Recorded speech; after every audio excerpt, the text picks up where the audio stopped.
February 24, 1978, a chilling breeze swept through the streets of Yuba City, California. For most, it was just another Friday night, but for 5 young men, it was the beginning of a journey into a void that would never return them to the world they knew. Bill Sterling, Jack Madruga, Ted Weiher, Jack Hoot, and Gary Mathias. They were the boys, bound by a friendship that transcended their personal struggles. They shared a bond that was both their strength and, ultimately, their undoing. They had spent the evening in Chico, watching their favorite basketball team play. They were ecstatic.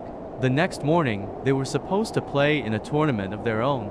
Their uniforms were laid out on their beds. Their parents were waiting, but as the clock struck midnight, the white 1969 Mercury Montego carrying the 5 men didn't turn toward home. Instead, for reasons that still haunt investigators 40 years later, it turned toward the dark, jagged peaks of the Sierra Nevada mountains. The road ahead wasn't a highway. It was a winding path into a frozen wilderness, a place where even experienced hikers feared to tread in midwinter. They were wearing light jackets, thin shoes, and carrying nothing but the remnants of gas station snacks. Hours passed. The sun rose over Yuba City, but the boys didn't return. The silence in their homes became deafening. By the next evening, the police were involved, but the trail was cold. It wasn't until days later that a forest ranger stumbled upon the Mercury Montego. It sat high on a mountain ridge, miles away from any logical route. The car wasn't stuck. It wasn't out of gas. It was perfectly functional. Yet, the keys were gone, and the men were nowhere to be found. Behind them, in the soft snow, were 5 sets of footprints leading deeper into the forest, leading toward a fate so bizarre, so inexplicable, that it would eventually be dubbed the American Dyatlov Pass. The search that followed was one of the largest in California history. Thousands of acres were combed by helicopters and ground crews. But the mountains kept their secret. It was as if the earth had opened up and swallowed them whole. It wouldn't be until the spring thaw, months later, that the forest began to give up its dead. And what the searchers found defied every law of human survival. In a small Forest Service trailer, 20 miles from the car, they found Ted Weiher. He lay on a bed, wrapped in sheets like a shroud. He had been alive in that trailer for nearly 3 months. Around him were stacks of canned food, enough to feed all 5 men for a year. He hadn't opened a single can. He had starved to death in a room full of food, while a heating system that only required a simple match to start sat untouched beside him. Where were the others? Why did they leave the warmth of the car? And who was the mysterious witness who claimed to have seen them that night, screaming for help while a second car watched from the shadows? To understand the mystery of the Yuba City 5, we have to go back to the very beginning. We have to look at the lives of these 5 men, the secrets they kept, and the shadow of one man who never really exactly where they were going. Gary Mathias, a man with a troubled past and a mind that sometimes saw things others couldn't. Was he their guide? Were they all running from something much darker than night, and truly grasped the horror of what happened on that mountain? We must look closer at the men themselves. They weren't just names of missing persons posted. They were boys, friends who found comfort in a world that often felt overwhelming. Jack Madruga, 32 years old, was the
suffering from an early onset of heart attack. He saw lights. He saw a group of figures walking past his car. He claimed he shouted for help, but the figures stopped, turned off their flashlights, and went silent. Later, he saw another set of lights of a car from a truck. Further down the road, he saw a woman holding a baby with a low on her lights. These people, the boys following someone. They aimed below. Sean stayed in his car for hours, terrified, until he ran out of gas and forced himself to walk 8 miles down the mountain for help. When police later interviewed him, they found this story emphatic, but his terror was real. He was the last person to see the Yuba City fire, and his testimony suggests that the wilderness of that mountain was much more crowded than anyone realized. While Sean was walking for his life, the 5 friends were walking deeper into the track. They trekked nearly 20 miles through 5-foot deep snow, 20 miles in thick jackets and leather shoes. It is a journey that should have been a blessing. And yet, they reached the Forest Service trailer, a small, metal box in the middle of the wilderness. This trailer was filled with everything they needed to survive. Canned meats, fruits, vegetables, a propane tank to provide heat, heavy wool blankets. It was essential. After 10 miles, it became a tube. He was found months later. He was tucked into a bed, his feet blackened by frostbite, his body a skeleton of its former self. He had lived in that trailer for weeks, maybe months. He had watched the snow develop outside the window, and his friend reported that he was not the most haunting detail. The boxes received rations military-style meals every day. 8 packages were eaten, but the locker right next to the bed filled with dozens of cans of high-quality food. It remained locked.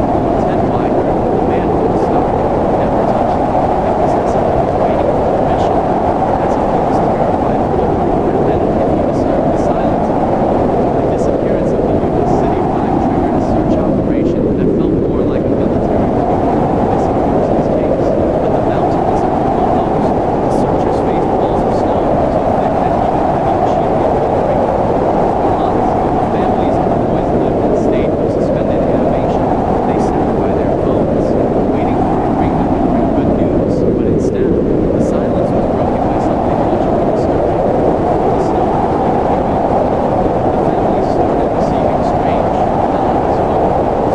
Voices on the other end of the hush, sometimes whispering names, sometimes just breathing. In one instance, a caller told the mother of one of the boys that her son was being held in a house in a nearby town. Police raided the location and found nothing but an empty building.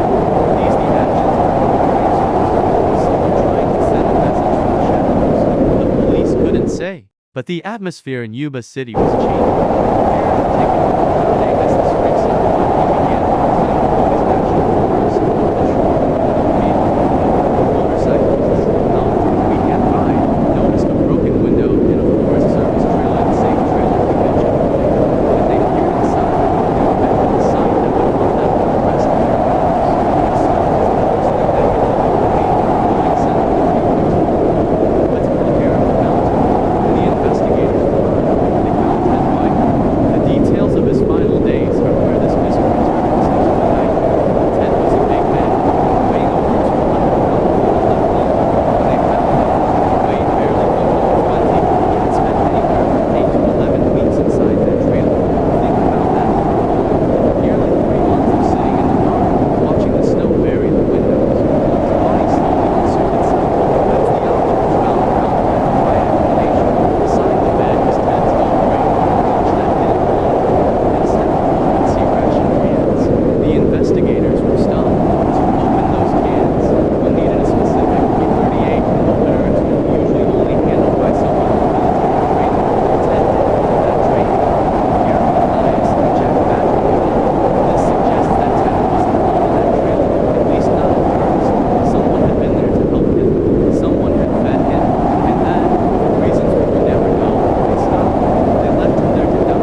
followed, or did something even darker happen inside the trailer? Investigators started to look at the Montego. They found that the car's undercarriage hadn't a single scratch. This meant that whoever drove it up that mountain road did so with extreme care and precision. It wasn't a panic flight, it was a deliberate journey. Five men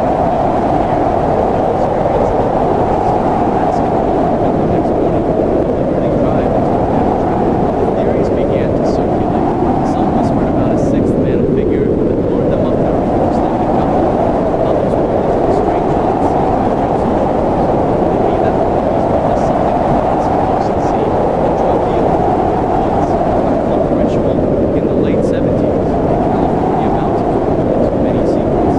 As the search ended and the funerals were held, a heavy, suffocating cloud of fog settled over Yuba City.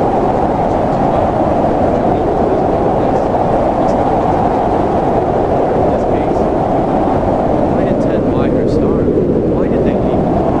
To answer this, we have to talk about a phenomenon known as paradoxical addressing, the breakdown of pathological extreme stress. Final stages. The brain begins to fail. The nerves send false signals of burning heat to the skin. Victims have been found in the freezing tundra, completely naked, because their dying minds told them to go on. Did the boys reach this state of madness? It can explain why some found found shows of ghosts, but it doesn't explain the trend. It doesn't explain why they survived the week before the campaign. This brings us to the band, remains of Joseph Gary Mathias. Gary was the only one who truly knew the military rules to survive. He was the one who could have started the heat. He was the one who knew how to use the P-38 gun. The theory that Gary Mathias suffered a schizophrenic episode is the most prevalent, yet most terrifying possibility. Imagine being deep in the woods, the snow is blinding, and the one person you trust for direction, the only veteran in the streets guard, suddenly loses touch with reality. Gary told them they could have gone. They trusted him implicitly, but if Gary was the leader of this new march, where is he? Some investigators believe he died in the snow, and his body was simply carried away by the spring fog. Again, that's but others believe Gary Mathias survived. Over the years, sightings of a man matching his description popped up across the United States. A man wandering aimlessly, looking confused, always avoiding the police. Did Gary realize what had happened to his friends? To the point of their death strengthened his life was gone. Forcing them to flee into a new life as a monk, forever running from the memory of the hell. Then there is the theory of the sixth man. We must return to the testimony of Joseph Jones.